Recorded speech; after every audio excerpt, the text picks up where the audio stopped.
Coucou tout le monde! Je vous retrouve aujourd'hui sur cette nouvelle vidéo pour faire un petit point sur ma pile à lire et aujourd'hui spécifiquement on va s'intéresser à ma pile à lire fantasy. C'est quand même le genre principal qu'on va retrouver dans ma pile à lire. Je compte aussi faire une vidéo sur les romans noirs, donc tout ce qui est thriller, mystère, horreur. Et je pense qu'après ça, je vais combiner tout ce qui est littérature blanche, les classiques, la romance et la science-fiction. Bref, tout le reste, parce qu'il y a très peu de titres. Je pense que je vais retrouver quelques livres par-ci par-là, donc ça mériterait pas une vidéo dédiée à chaque genre. Bref, aujourd'hui, quoi qu'il en soit, on s'intéresse à la fantasy. Et je vais démarrer avec tout ce qui est sur ma Kobo, parce que j'ai tendance à l'oublier vu que c'est pas physiquement dans ma bibliothèque. Donc on va s'intéresser d'abord à tous ces livres que je n'ai pas lus, qui sont dans ma Kobo. Évidemment, il y a notamment Blood Over Bright Heaven de M.L. Wang. Je vous en ai parlé dans le book haul qui vient de sortir sur la chaîne. Je l'ai acheté avant de lire The Sword of Kagan.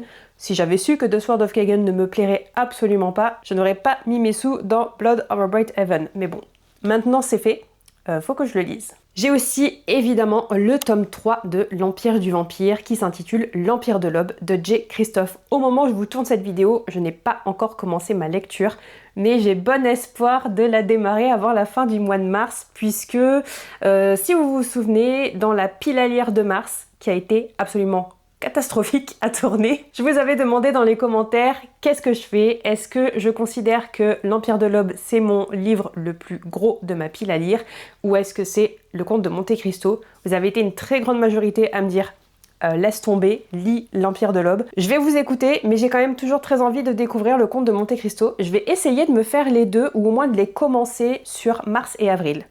Mais dans tous les cas, au moment où je vous tourne cette vidéo, L'Empire de l'Aube, c'est pas encore lu. J'ai aussi cette fois en VO les 2 premiers tomes de la trilogie de l'Empire du Loup que je vais lire en anglais puisque c'est sorti en français, du moins le tome 1 est sorti en français chez une maison d'édition que je ne veux pas soutenir.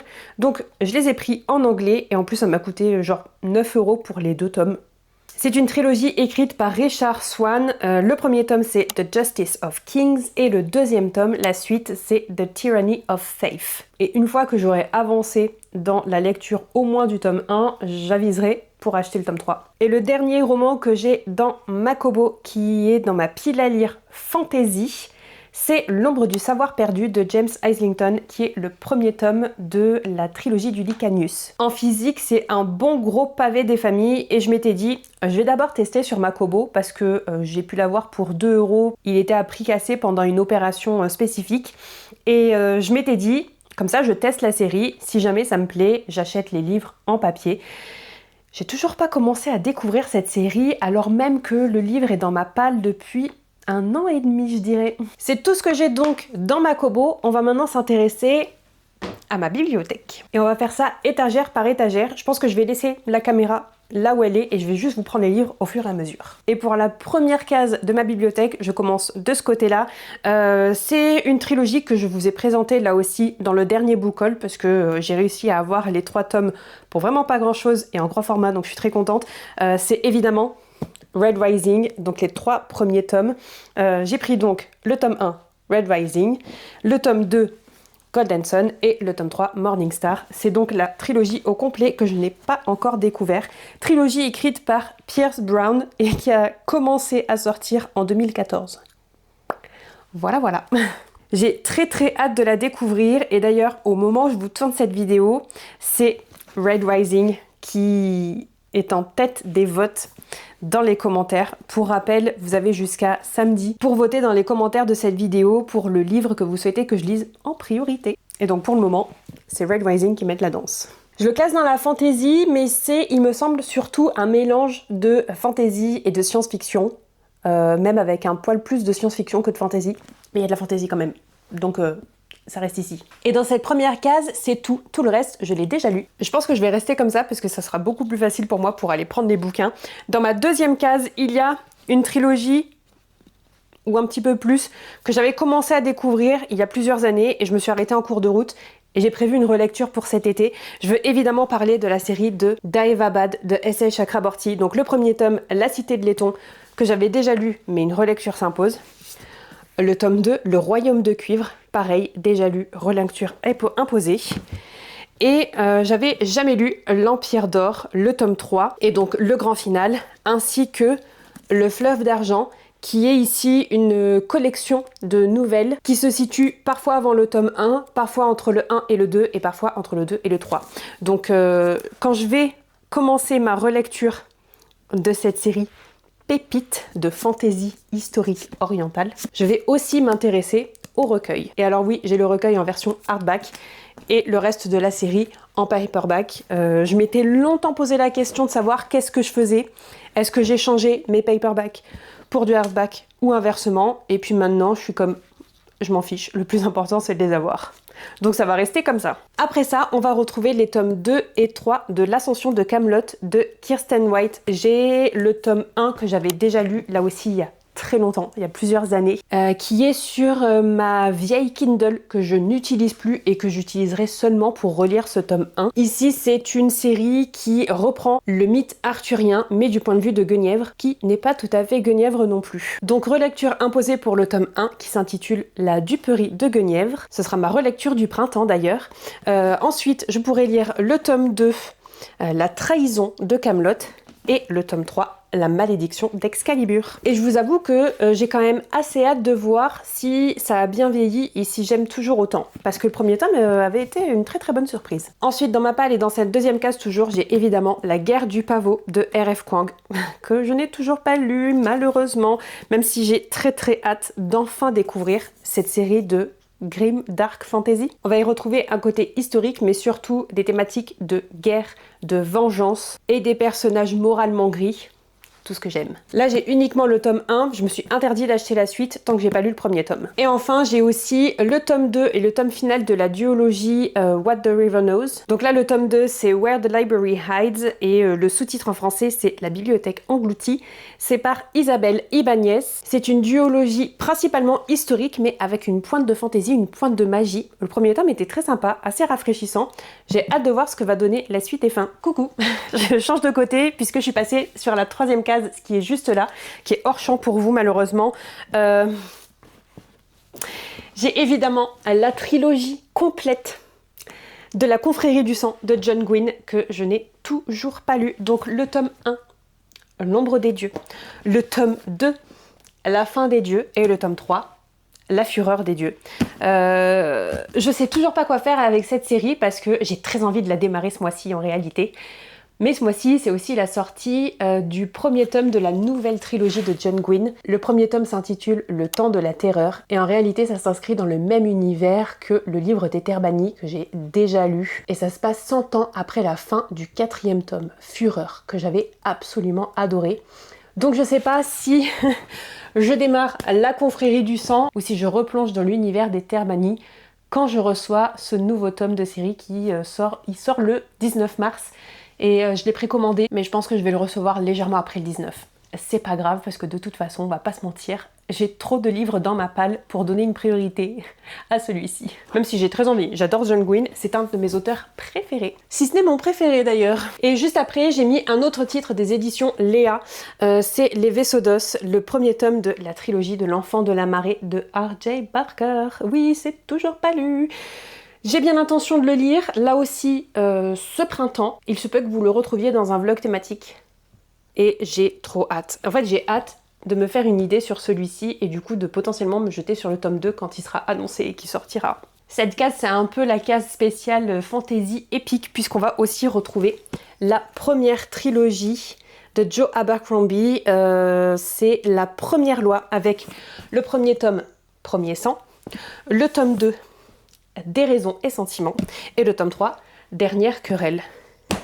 C'est toujours pas découvert, je procrastine parce que c'est quand même des bons gros bébés qui font plus de 500 pages à chaque fois, et j'ai un peu peur en fait parce que je sais que Joe Abercrombie, niveau humour, ça passe ou ça casse, et j'ai peur que ça passe pas du tout avec moi. Mais en même temps, je n'entends que des bons retours sur son style d'écriture et surtout la façon dont il caractérise ses personnages, dont il les travaille. J'ai hâte de savoir et en même temps j'ai un petit peu peur. Et puis encore une fois, j'ai tellement de livres dans ma palle, j'arrive pas à donner la priorité à certains. Allez, vous savez quoi, on va rester de ce côté-ci avec la case du dessous. Donc celle-ci, vous la voyez. Ici, le seul livre que je n'ai pas encore lu, c'est celui-ci. Et il tient un petit peu la déco d'ailleurs. C'est Martyr, le premier tome d'Olivier Perru. J'avais commencé à le lire, c'est pour ça qu'il y a le marque-page. Je m'étais arrêtée à la page 53. Et je sentais que j'étais pas trop d'humeur pour me lancer dans celui-ci, donc je l'avais mis en pause. Et depuis, ça s'est transformé en un doux abandon. Je suis quasi sûre que je le reprendrai un jour parce que ça m'intéresse, je suis très curieuse. C'est de la fantaisie, oui, mais de la fantaisie francophone. J'ai envie de lui donner sa chance. Mais en même temps, les seuls échos que j'en ai eus, ce sont les personnes qui l'ont lu dans le cadre du Music and Books Challenge et malheureusement, la majorité des personnes ne l'ont pas aimé. Donc j'ai un petit peu peur, mais en même temps je sais que je vais pas m'y replonger tout de suite parce que, encore une fois, il y a trop de choses dans ma palle qui me font envie et celui-là, il n'est pas dans les prioritaires. Tout le reste, ce sont les intégrales de Robin Hobb que j'ai déjà lues et les Dungeon Crawler Cards évidemment que j'ai déjà lues. Allez, on passe au milieu et là il va y en avoir plusieurs, évidemment. Le Running Gag, Warbreaker, de Brandon Sanderson. Je le procrastine parce que c'est une grosse briquette, mais en même temps, on va pas se mentir. C'est quand même écrit gros. Je sais pas si vous voyez. Pour du poche, c'est écrit gros. Et Brandon Sanderson, j'ai un peu la sensation que ça se lit tout seul. Il faut que je sorte de ma palle cette année. De toute façon, il est dans ma palle ultime 2026. Il était dans ma palle ultime 2025, donc il est prioritaire cette année. Il faut que je le lise. Ensuite, il y a un ajout très récent à ma pile à lire, puisque c'est Les Aventures d'Amina Al-Sirafi de Shannon Chakraborty. Je vous en ai parlé dans le book haul qui est sorti il y a quelques jours. Et petit indice, vlog thématique, voilà. J'ai hâte, trop hâte de le lire et de pouvoir vous en parler. J'adore ce que fait Shannon Chakraborty dans ses fantaisies.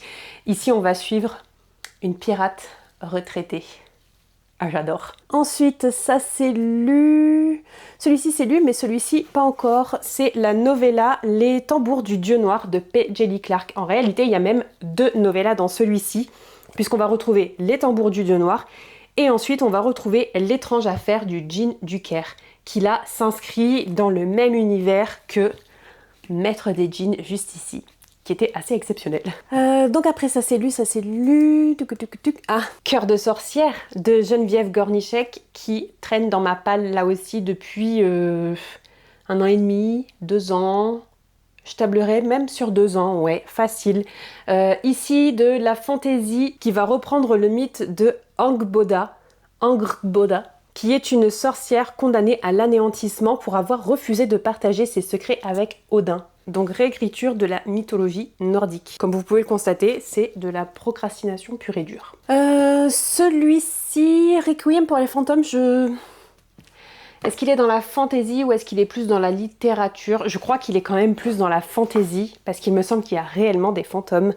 Donc Requiem pour les fantômes de Catherine Arden, qui est quand même beaucoup plus un roman historique qu'un roman fantaisie fantastique, puisque ça se passe sur la fin de la Première Guerre mondiale, à cheval sur la fin de l'année 1917 et le début de l'année 1918. C'est toujours un peu la même rengaine, il n'a pas la priorité et il y a toujours des livres qui passent avant lui, c'est pour ça que c'est toujours pas lu. Pareil d'ailleurs avec les 2 suivants, Lady Macbeth de Avarid et Le familier de Leigh Bardugo. Je suis quasi sûre qu'ils vont me plaire, mais ils sont toujours pas prioritaires. Et dans la catégorie des bons pavés des familles, Le prieuré de l'Oranger de Samantha Shannon. C'est toujours pas lu. C'est toujours pas lu, mais ça fait moins d'1 an qu'il est dans ma palle. Bon, là aussi, je suis quand même quasi sûre que, même si c'est pas un coup de cœur, ce sera une très bonne lecture. Faut juste que je me lance. Qui sait, je le lirai peut-être avant la fin de l'année. Bon, et pour cette case juste ici, soit c'est déjà lu, soit c'est pas de la fantaisie, donc on y reviendra dans une autre vidéo. Pour la case juste en dessous, ici, c'est exactement la même chose. Soit c'est déjà lu, soit c'est pas de la fantaisie, on y reviendra un peu plus tard. Ici, c'est mon étagère livres en VO, et elle est quand même bien remplie. D'ailleurs, hop, maintenant que j'ai un peu de place, parce que j'ai vendu certains livres, je vais pouvoir mettre mes autres livres en VO, qui n'avaient pas leur place juste avant. Voilà, c'est très satisfaisant. Alors, niveau fantasy, on a La Honte, ça fait au moins 3 ans, je pense, qu'il est dans ma palle. Empire of Exiles de Erin M. Evans. J'adore cette couverture. Incroyable. C'est l'une de mes couvertures préférées de ma bibliothèque. Et comme je vous le disais, c'est écrit en anglais. Par contre, il fait moins de 400 pages. Hein. Je devrais être capable d'enfin le sortir de ma palle, de le découvrir. Je le procrastine parce que c'est de la fantaisie. C'est de la fantaisie épique mêlée à du thriller mystère. Et la raison principale pour laquelle je procrastine, c'est parce que c'est un premier tome de série. Et il me semble bien que le tome 2 n'est toujours pas paru. C'est un peu de la flemme, mais c'est aussi stratégique, parce que je me dis, si jamais ça me plaît et que j'ai pas la suite avant X temps, je vais être hyper frustrée. Donc autant attendre encore un peu. Sur la première phrase d'accroche ici, je vais vous traduire. On a donc un scribe, un mage, un archiviste et un enquêteur, qui sont un peu 4 héros sortis de nulle part, et qui vont être confrontés à un secret qui menace l'Empire. Maintenant que je le feuillette comme ça, j'ai envie de le sortir de ma palle. Juste après, on a un roman que je vous ai représenté il y a pas longtemps, c'est The Inheritance of Orchidea Divina de Zoraida Cordova. Ici, c'est de la littérature, je sais plus si c'est mexicain ou si c'est sud-américain. C'est surtout un roman historique et multigénérationnel, mais avec du réalisme magique. Donc moi je le compte dans de la fantaisie. Il me semble bien qu'on va y suivre une multitude de personnages qui sont les descendants d'Orchidea Divina, qui au début du roman va mourir. C'est la matriarche de la famille. Elle meurt et elle est censée répartir ses pouvoirs parmi ses petits-enfants, sa descendance. Mais il me semble bien que finalement elle va en faire un petit peu qu'à sa tête et que sa descendance ne va pas être contente du tout. Ça peut être une très bonne surprise, comme ça peut être un petit peu décevant. Ensuite, c'est lu. On a évidemment le running gag Witchcraft for Wayward Girls de Grady Hendrix. Je dis running gag parce que je l'ai acheté en VO. Je l'ai payé le prix fort, hein. Je l'ai payé 28,50 €. Et en fait, je l'ai acheté parce que Grady Hendrix, ça faisait plusieurs années qu'il sort des romans qui sont pas traduits en français. Et j'en ai eu un petit peu marre. Je me suis dit, bon bah, celui-ci il me plaît bien, je vais l'acheter en VO. Et genre 2 semaines après, City Edition l'a sorti en français. Il n'y avait pas eu de communication, rien que dalle. Et ils l'ont sorti en français. Donc je suis un petit peu dégoûtée, mais bon, je l'ai dans ma palle, je le garde et j'ai bien envie de le lire, de le sortir de ma pile à lire un de ces jours. Tout comme The Bewitching, que j'ai acheté le même jour d'ailleurs, au même endroit. Roman par Silvia Moreno Garcia, que j'ai acheté pour exactement la même raison. C'est une autrice que j'avais beaucoup aimée, j'avais lu avec Mexican Gothic. Je vous mets la photo juste là. J'avais beaucoup apprécié son style d'écriture. J'ai envie de le retrouver ici. Là par contre il n'a pas été traduit. Et c'est un roman multigénérationnel et historique puisqu'on va suivre le point de vue de 3 femmes. Mais il me semble que ce sera sur différents siècles. En tout cas ce sont 3 femmes d'une même famille mais qui ne vivent pas en même temps. Et évidemment on va y retrouver au cœur de l'histoire la sorcellerie. Ensuite, je pense que Midnight at the Houdini peut être classé dans de la fantasy, puisque sur la 4e de couverture, on nous dit seulement « Remember, it's only magic ». Donc, souviens-toi, c'est seulement de la magie. C'est écrit par Delilah S. Dawson, que j'avais découvert avec celui qui est juste derrière, Bloom, qui là pour le coup n'est pas du tout de la fantasy, et j'avais adoré. Donc je m'étais dit que j'allais acheter d'autres romans de cette autrice pour découvrir un petit peu plus de son œuvre. Et j'ai donc Midnight at the Houdini, qui est là un roman de taille moyenne. Il fait dans les 350 pages, en VO donc. Et je me dis que pour celui-ci, ça passe ou ça casse, parce qu'il me semble bien que ceux qui l'ont lu le qualifient de roman qui ressemble énormément à La Mer sans étoiles, roman que je n'ai pas du tout aimé.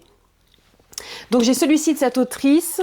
Et l'autre, je vous le présenterai dans une autre vidéo parce que c'est pas du tout de la fantaisie. Ça, c'est pas de la fantaisie, ça non plus, ça non. Tac, tac, tac, tac. Et bien pour le reste, c'est pas de la fantaisie, donc on en reparlera à un autre moment. Et de ce côté-là, alors je regarde, il y a certains titres où c'est en VO, mais c'est surtout mes romans d'horreur. C'est plus tout ce qui est horreur et roman noir, donc ça sera dans une autre vidéo. Ici, c'est mon étagère de romance. Comme vous le voyez, je ne suis pas une romance girly, mais on en reparlera à un autre moment. De ce côté-là, c'est plus la littérature blanche. Je regarde quand même, mais il me semble qu'il n'y a rien de fantaisie là-dedans. Non, c'est confirmé. Ensuite, vous ne le voyez pas, elle est hors champ, mais juste en dessous, il y a une dernière case qui, là, c'est surtout les romans noirs, les romans thrillers. Donc c'est pareil, on n'a pas de fantaisie. Et on va s'intéresser donc aux dernières cases qui sont de ce côté-là. Donc il y a celle-ci.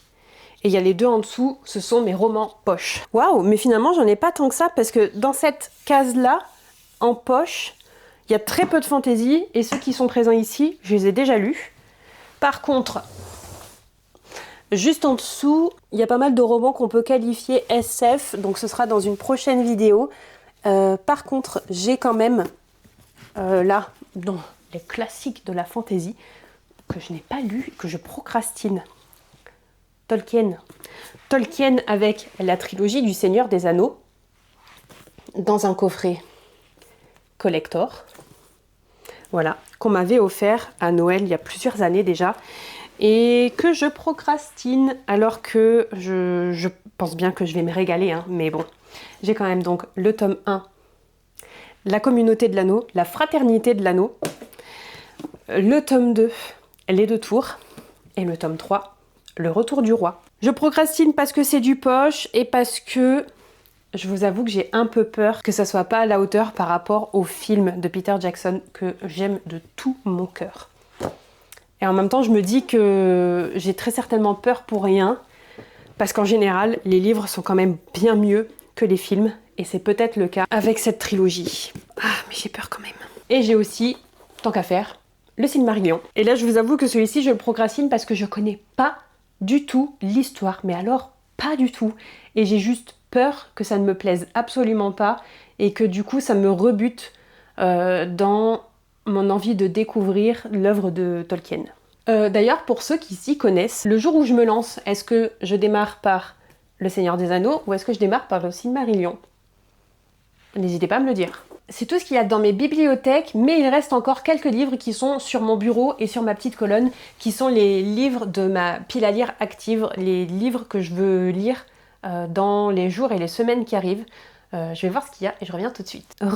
Il reste 4 romans à vous présenter. Le premier, j'ai reçu hier en service presse dans ma boîte aux lettres et je pense que je vais le lire soit aujourd'hui ou demain. C'est un très court roman, une novella qui fait 128 pages il me semble. C'est Fragments d'un dieu mourant par Jonathan Brichy. Je suis pas sûre de comment on prononce son nom de famille, désolée. Mais donc, je l'ai reçu hier. Ici, c'est de la fantaisie un petit peu particulière. Le world building surtout m'intéresse puisque ça a l'air extrêmement original. On est dans un monde où les émotions du roi font littéralement la météo. Et le roi est en dépression. Donc on nous dit que les jours de bonheur ont laissé la place aux catastrophes climatiques.